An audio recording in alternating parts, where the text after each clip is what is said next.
Oh, udah tegas deh. Saya hari ini menyampaikan bahwa termasuk tidak boleh ada permintaan THR kepada toko, kepada lembaga usaha, ke kantor-kantor kemanapun. Kita jujur-jujur aja nih, tanggal-tanggal gini kepala dinas pusing, wali kota juga pusing sama, karena orang datang ke kantor semuanya minta THR, sedangkan kepala dinas cuma dapat THR dari pemerintah untuk keluarganya. Kalau itu dibagiin, keluarganya nggak ada, terus mau ngambilnya dari pos mana?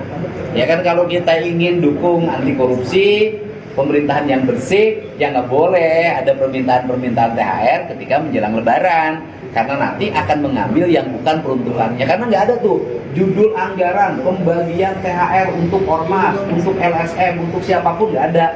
Termasuk pengusaha ya Pak? Ya sama, pengusaha juga nggak ada. Jika nantinya ditemukan itu apa Pak? Tindakan tuh pungli kata gue.